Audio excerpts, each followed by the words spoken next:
What kind of advertising? Mostly storefront advertisement. So whether it's banners or street signs or anything that could be contributing to the front of the store. So we notice that people who are walking by the front of the store are the easiest customers to obtain. Customers tend to be a little bit more relaxed or don't like to go out of their way to get things or do things. So people who are right in front of the store are the easiest customers to attract or to reach out to or to grab.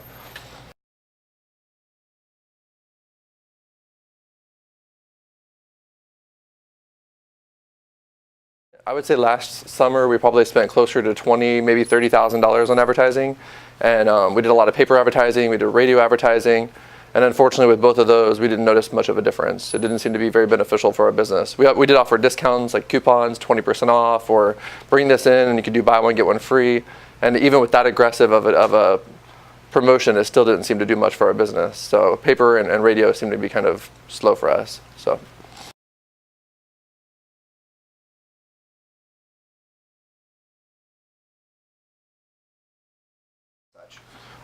Issues that we face probably is, definitely the street advertising. That's not as prohibited by the county, especially on certain streets. With the banners, you can actually get permits for those, but you're limited, so it might only be 90 to 120 days. You get to use that for the entire year, so therefore if you put the banner up for 30 days, you have 60 more days to use. That's definitely a big restriction for sure. Trying to think what else as far as other restrictions. That seems to be the biggest thing probably. As far as like county restrictions,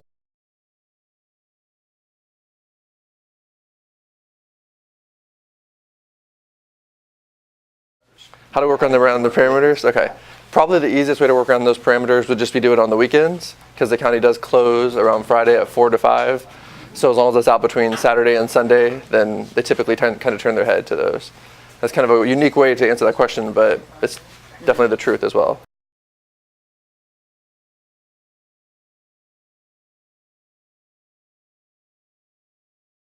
Signs Now probably does most of our work for us. There's a design girl at Signs Now who makes our images, makes our posters.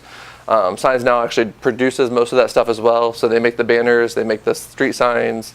Yeah, they're pretty much like our go-to person when it comes to that marketing and advertising. Some of the companies, they charge a lot of money. For example, Void Magazine in Jack's Beach charges about $2,500 for a page advertisement.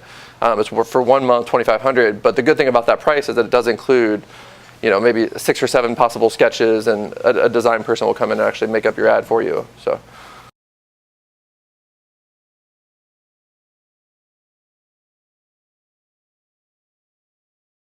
For example, like this is, what is it, A1A, and A1A is prohibited any kind of banners or street signs because it's considered a, historical site or historical road or something. I'm kind of between like a rock and a hard place on that, because I see the people who live here and the everyday consumer who drives by those signs and maybe doesn't want to use, it doesn't pertain to their lifestyle or who they are. So it's kind of annoying to see tons of street signs and banners and maybe even cluttered regular signs put up on those streets. It doesn't look as good. It doesn't offer much to the community as far as physical presentation. So on that side, I definitely agree with that. But on the flip side, businesses have to be successful. They have to be aggressive. They have to be very outgoing. They have to really reach out for their customers to succeed. So I'm kind of in between on those. I think that it is necessary. I guess I even agree with the street signs that were prohibited here in the county. I kind of agree with it because it does keep organization. It does make things look nicer. And even the county will tell you that. They'll say, we don't work on the weekends. We won't. What happens on the weekends is we turn our head to. So they kind of understand that we need to do what we need to do to survive. And sometimes you have to just kind of bend the rules a little bit or work outside the box. So I definitely think that there's like limits to how far you can go, you know what I mean? You can't show full frontal nudity maybe per se, but everything else I kind of agree with. I know that naturally you're going to offend somebody regardless. It could be if I was in an ad and I had a cross on my necklace, that's going to offend somebody who's maybe not as religious or doesn't believe with the Christian values. That's totally fine. But then if you show a boob or maybe a few curse words here or there, that offends somebody else. So naturally you're not going to maybe make everybody happy, and that's kind of the downfall of being controversial or running an ad or something that might be out there a little bit more, but I think you just kind of got to go with your gut and.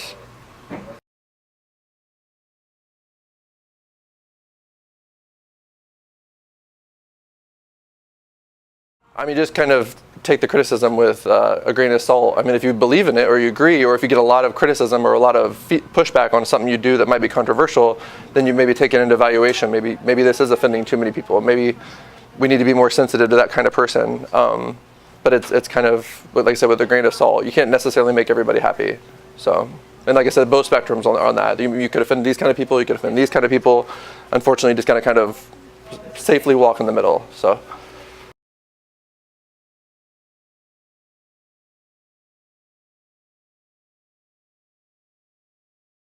we definitely like twisted our advertising or changed it a lot from last year. Like I said, we did invest a lot, especially last summer, in advertising, way more than what we could have ever imagined. It really goes fast when you're paying $2,500 here, $2,000 per ad, and you run 6 ads. I mean, that adds up significantly. So we tried the paper, we tried the radio. Radio is not actually that expensive. You can do it pretty reasonably. But we did those last summer. Unfortunately, both of those were a huge failure for our business. This year we decided to go a little bit more old school. Maybe not as corporate as some of the national chains would do. So we went with like the bumper stickers, which are pretty cool because it kind of makes it local. It lets people know that it's just a more unique way to advertise. And I feel like this has been really successful for us this year. We've done, like I said before, the street advertising, which is these kind of things. They don't maybe look as good, but they do really successful as far as bringing customers into the store. Just because if a customer's walking by and they maybe recognize one of these brands, they tend to be more they're more comfortable walking that extra 10 steps into your store. You know what I mean? Where if it's on a paper advertisement and they're all the way at home, I mean, they might be passionate about the brands, but it really has to give them that oomph to want to go in and actually make the bid to go to the store. So this kind of stuff, whether it's outside wraps on our windows, that's something else that we've kind of taken advantage of. Like I said before, the street signs. We do a couple of the social networking sites, and the social networking sites tend to get our name out there. People talk about our business, kind of like the radio advertisement did. But we don't necessarily get a lot of in-store feedback from the Facebook or from the other social networking sites that we use. So I hear people talk about it like, oh, I'm friends with you guys on Facebook, or I liked your page on Facebook, and we get a lot of chatter about it. But even when we offer promotions on our Facebook or on our social networking sites, it doesn't tend to drive business for us. So that's something maybe down the road we could work with, is try to find, is paper advertising something that we want to reevaluate? Is radio something that we want to reevaluate?